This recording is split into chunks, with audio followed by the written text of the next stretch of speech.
Your first starting out, you lay out a capital.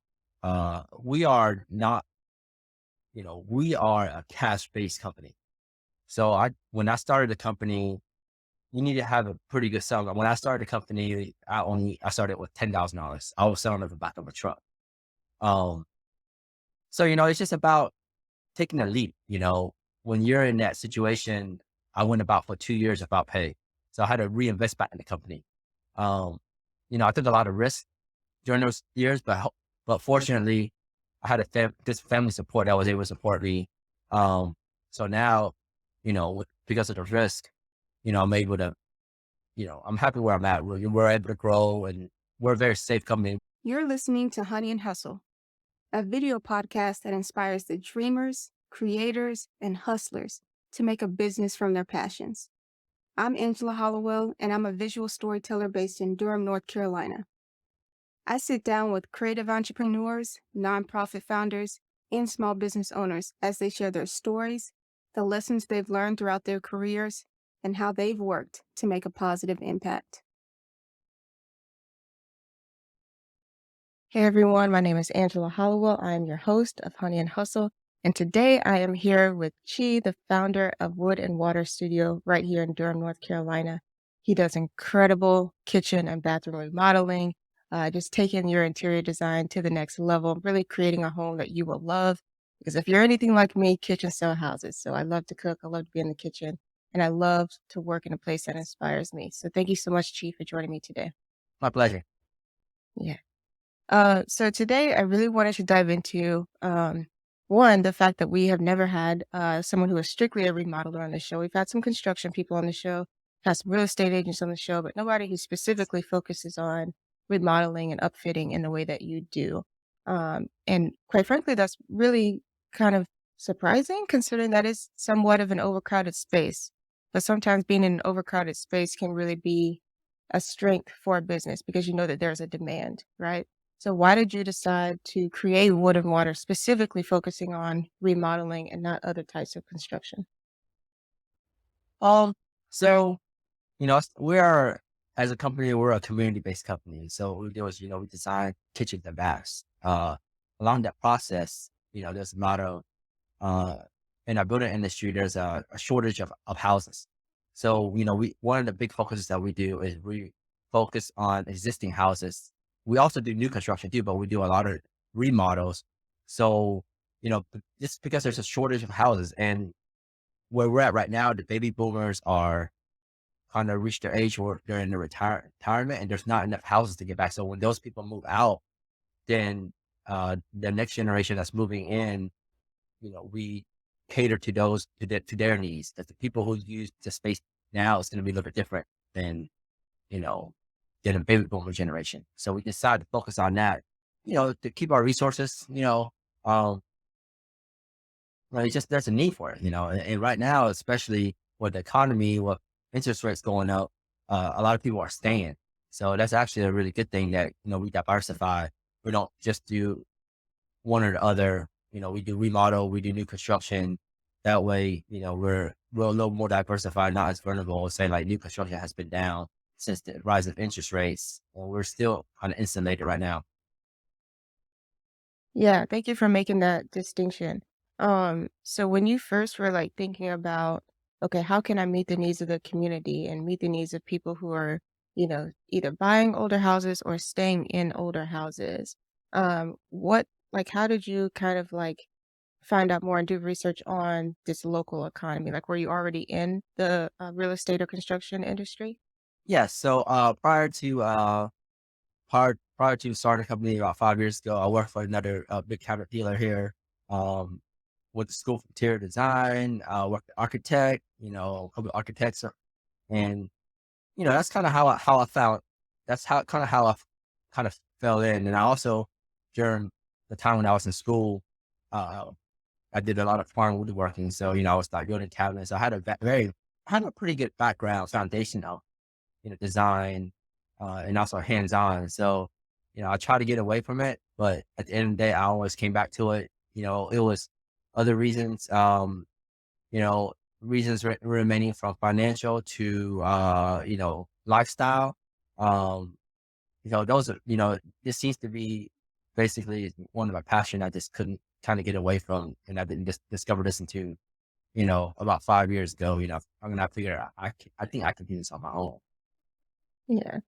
Yeah, and that's a beautiful place to be because it sounds like you said you ran from it for a little while due to financial reasons. Were you thinking like, "Oh, I don't have the capital to start my own business?" Like, what was your thought process and hesitation behind doing your own thing?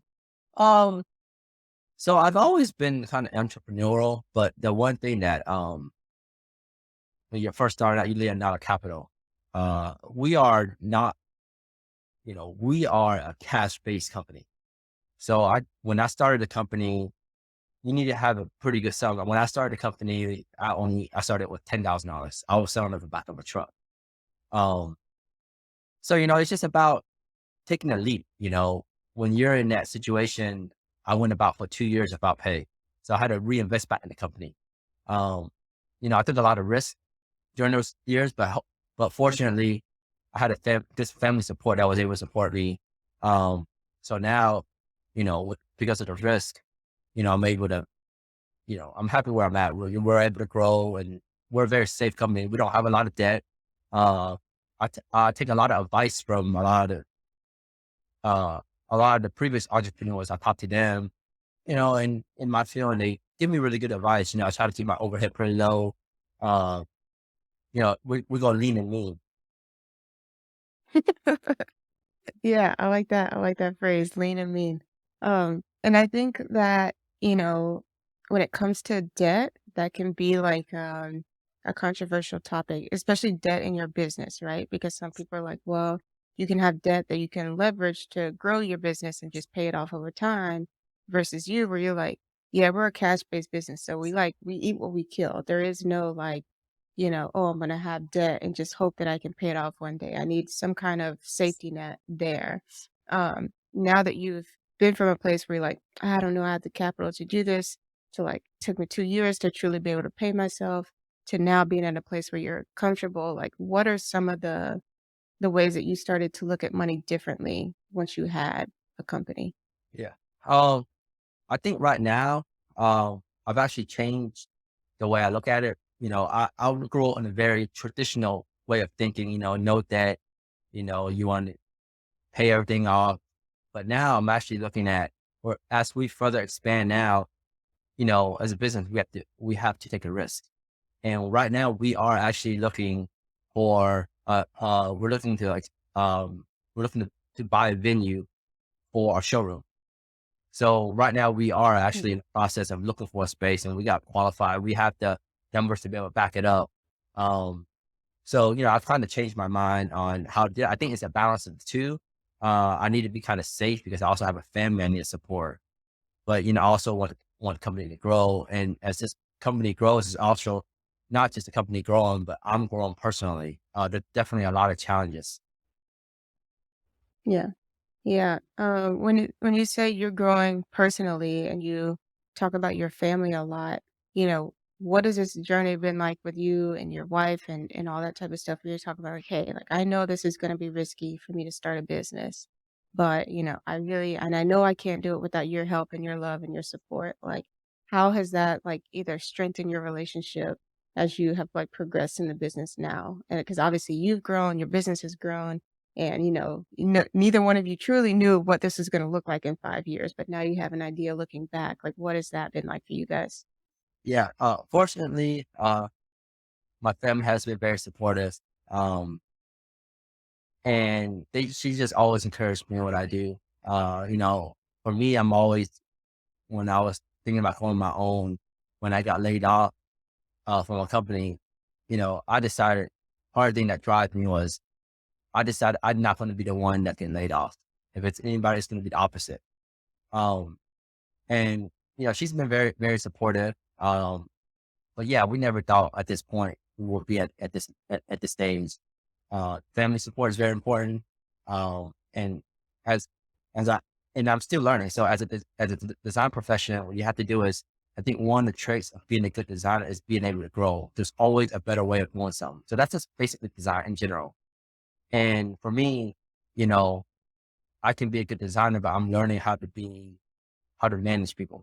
people is probably the biggest challenge in all business. So me, I have to seek advice from other people. I have to think outside the box. I have to really be self-conscious of what I'm doing and really learn about, the mistake. And it runs parallel with design. You might do a kitchen design and it might do it this way. And then you get in the field and you say, oh, this is a probably a better way to do it. Or maybe the installers tell you, oh, it looks good on paper, but this is a better way to actually do it on the field. So, you know, part of growing and everything and design, it really runs parallel, always learning. Yeah, that's a great way to put that. And I think managing people, especially when you come from a creative kind of background and kind of like, where you work with your hands, you're very hands-on. The first thought when you start a business isn't like, "Oh, I wanna hire a bunch of people," or, "Oh, I can't wait to be somebody else's boss." I mean, maybe, but like, there's some party that also may not know fully what you're getting yourself into, right? Like, how do I really grow a team that's gonna, work hard, embody what my company stands for, work with me to grow the business, not cost me a lot of money. No, like, say that you shouldn't make people equitably, but like, in a sense that like a bad hire can be costly. You know what I mean? Like that's just the reality. So when it comes to like your ethos on managing people and like building your team, like what are some of the things that you look for when you're hiring? Uh, I look for people who complementary. I'm very fortunate to enroll in this business growth group called Accelerator, which is EO, and we have several tools. Like we use Culture Index. It's a quick couple questions that you take. It's a little survey that you kind of take about where you are. Questions, easy questions that you answer about how you feel about certain things, and it's actually pretty accurate. It tells you like who you are, where your current state is now, and kind of what you're looking for. So when you're say like if you're interviewing someone, you have them take the same index. Um, the survey and it'll tell them like kind of who that person is. They might not know. A lot of times we don't even know who we are. But when they tell you, hey, you are this person right here, and this kind of what makes you get up in the morning, you start to realize, oh, this is me. So, just, you know, that's a tool that we use. You know, and really it starts with like we have a chart called scorecard where we actually put down where, on this particular job, what is needed to accomplish that job. From that job description, we come up with a job. From that job description, we come up with like an ad, and then they're scored on how they perform. So there's a way. I think it's very important to be upfront about what your expectations are and justification on, because at the end of the day, I don't really manage anyone. Everybody manages themselves. They know what they're doing and they know if they're doing a good job or not. I'm just here to facilitate and get them the tools to succeed. This episode was made possible with SavvyCal. Scheduling meetings manually can be so time consuming, and schedule video podcast interviews is no different. From making sure all your guests have the correct meeting link to following up with next steps, the list of emails goes on. But what if you could streamline this process? With SavvyCal, you can. Take the stress out of your scheduling workflows with customizable reminders, the ability to sync multiple calendars, and more at the link in the description. All right. Let's get back to today's guest. That's a good distinction too, because when we think about, leadership, which is what you are now, you are a business leader. A lot of times, again, going back to that mentality of like managing people, what you're really doing is being a conduit for them to do a great job. You're really serving them in some ways as well, because you're just like, how can I provide you with the environment that best allows you to work in a way that aligns with your skill set, right? And that skill set hopefully aligns with the mission of this business, right? Like that's the bottom line too. It's like you don't really want to be in a position where you're like standing over somebody, teaching them, like critiquing them, like day in and day out. You really want people to be able to work autonomously as well. Yeah. Um, so again, going back to wood and water and like being a community focused business, what are some other ways that you engage with the community and, have really kind of now, as you can see, established yourself pretty solidly now as like one of the go-to people for remodeling? Yeah, so we're very heavy on relationships. So personally, myself. I do a lot of networking through different organizations, the city of Durham. We've done some Durham Chamber, Home Builder Association, both organizations. We give back. I mentor students. Graduated. I'm a fellow pirate, so graduated from ECU. So we mentor those. Just like this past February, we had a uh, international building show, kitchen and bath show. There's a couple of students that came in from the school, so kind of walked around with us for a couple of hours. Just to help them really understand.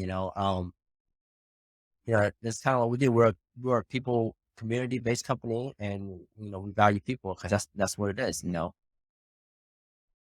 Yeah, that's awesome.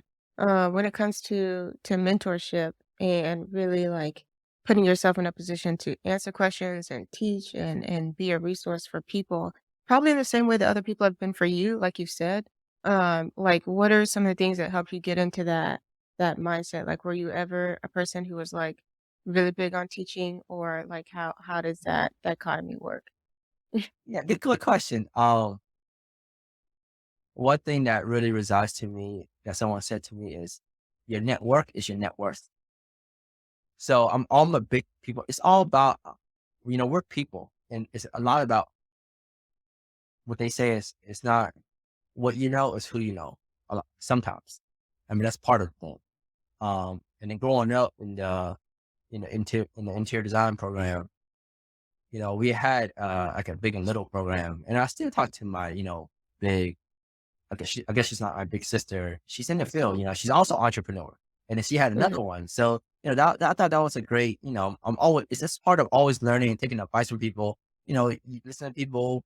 I mean, not to be naive and everything, but you listen to people and you really think about how that applies to you, and you know, yeah, just people. I mean, that's the most important thing. People. That's what we're about. Yeah. So when you think about like what you're instilling in these students, what you're instilling in the people that you hire, like what are some of the things that you hope that they get from you that they carry, whether they're working for you or whether they're working for somebody else? Um, just be yourself, and be a critical thinker. Um, you know, network. That's a big thing. Being with people, being able to think on your own. Yeah, and believe in yourself. That's the biggest thing. Believe in yourself. If you believe that you can do it, you need to believe you can do it, then you can do it. It's all about, it starts with a mindset, willing to learn. Um, yeah, yeah, and just be nice to people. You never know like who can help you, or, you know, you never know when you turn around the corner and somebody can help, if that person's going to be, can help you, or you never know, opportunities everywhere, but, it doesn't hurt to be nice, and, understanding and show empathy for other people. And you have to have a mindset of, if you want to do it, you're going to do it. So that's why I have a mindset. Uh, I'm afraid of failure. That's why I do what I do. I want to succeed, but I know that if I put my mind on something, I want to do it. Uh, Growing up, I had a lot of people in my life that told me I couldn't do something. Like, for example, I'll tell you, when I was in art school, um, I think it was my sophomore year, I had a teacher. I wasn't very good at drawing because, in art, you either like a 2D or 3D. Sometimes some people can draw very well 2D, and I'm more of a 3D person. I mold with my hands. I make with my hands. And I had a teacher tell me, if you can't draw, how can you make it? And then 2 or 3 years passed by. I had a senior show, and, I was doing fine woodworking. And she actually said, "Hey, oh, your stuff is really, really good." People learn a different way. Um, but I never let anything that work against me, hold me back. I see it as a challenge. So that's one thing that kind of keeps me going is, I know I can do it. And being a business owner, it's hard. It's hard, and it's not built for everybody. But that's one of those challenges you know, that I like. I'm very dynamic. Like if I sit around and I do something that's like over and over again, and I feel like I'm just like a robot. I like the challenges. Good. Sometimes very stressful. Sometimes it's not. But overall, I love it. Yes, heavy on the very stressful at times. It can be rough. But I want to go back to what your teacher was saying when she was like, "Well, if you can't draw it, how can you make it?" But now that you're owning your own business and you're creating designs for kitchen remodels and bath remodels, how have you worked around communicating the design that you have in your head to your team or to your client? I'm still working on that, and we just talked about this, with my fellow colleagues. One of the things that we do as far as design wise is we use software called 2020 design. We design it. We're visual. My field is very visual. And once I show them that design, I listen to them, I talk to them, I learn about what their needs, what their wants are in the kitchen, and then I make suggestions based on my experience, and I put all of my technical knowledge into that space. But we do a lot of visual. We have sample doors, we have showroom. You come in and get a showroom experience, you get one-on-one experience. It's not like you come in and it's like five people there, but you get one-on-one with us. Um, we do drawings, 2020, 2D and 3D. And a lot of our clients love the color renderings. And it's just about communicating, about people and communicating, setting expectations up front. And, you know, we've been, we've been somewhat pretty successful at that. There's some challenges, but we've been somewhat successful. Yeah. So speaking of success and what you define as success, you said you do what you do because you're afraid of failure. Like you're afraid to fail in this business. What does failure look like for you and what does success look like for you? I think failure would be if I I guess the pinnacle would be if I have to close the office down, say like we go bankrupt, or, I keep, you know, not, we keep at the certain state, at our current state. If I keep where I'm at by myself, then I consider that as a failure. So I do consider it as a failure because I feel like I'm not able to grow. Success would be, having a good team around me, um, having people that, very positive work environment, and being able to contribute to the community, being able to, still provide for our next generation of designers, being able to offer advice, being able to do, um, nice projects, yeah, giving back to the community. So Yeah, you said giving back to the community twice. So I see that's very, very important to you now, and probably will be forever, forever in the future. A lot of times, when people think about what do we call it? Charitable giving or, corporate responsibility, right? It feels like we're talking about a box that a business feels like they have to check off to say they did a good deed for this year, for this quarter, and now they're just going to move on, right? When we think about that, it doesn't feel like they have a real emotional connection to the impact they have or could have, within the community itself, right? As long as the rest of the business is doing well. So, like, how important is community impact and community relationship building? Because really and truly, if that's the heart of your business, that's how it's going to continue to grow, right? If you continue to invest in that, like, how important is that to you in relation to like your bottom line or to your finances? I think if a person does what they do, love what they do, and they do good at it, they're gonna succeed in some way. It might not be, you know, and a lot of times when you start succeeding as a business, it, the revenue usually follows. You might not be looking for it, but I mean, it is definitely a big part of what we do. It's just giving back. Like, for example, we do a lot of stuff with HBA, and we do give, we do donations. We fight for affordable housing. It could be the big A or small A. Because in Wake County right now, in Durham County, in this area, we're like 2 years behind housing. So there's a shortage, and because of the shortage, the supply and demand, the cost is going to go up. Now, if you're able to supply, I just read an article yesterday. It says some of the bigger cities, they're they have an excess amount of inventory of homes, so now their prices are coming down. So we help on the on the state on lobbying, you know, to make it, so we can have more supply for our building industry. Yeah, that's about the Yeah. community right there. So No, yeah, it is. Affordable housing is a very big topic right now in Durham, and I'm sure in other places in North Carolina, because, there's people that have lived here for years, since they were kids, or, their parents have lived here for a long time, and they're like, yeah, I can't even afford to like live here anymore without a roommate, or I can't afford to downgrade my house if they're an older person. Like I can't afford to downgrade because everything is so experienced. If I want to downsize my home, that's just really not an option for me, right? Um, and so I think like when it comes to like having a community that can really support your business, it starts with making sure there's people somewhere to live. Like if they can't live there, and they can't stay there, then like your customer base is going to continue to change, which could be a good thing, but could also be seen as like a hindrance as well. If you're always depending on your business garnering new customers versus like working off of word of mouth or referrals from previous customers, then that kind of creates a difficulty in like customer acquisition for your business. So just like in terms of affordable housing, there is some conversation around like ADUs and things, accessory dwelling units. Do you work with those at all? Yes, we've done a few. I had a contractor that this is in Carborough. We was in Carborough, and they had a so what's happening now is that the baby boomers are got to your age where, they're not living in in their main houses. They want to live with like the kids.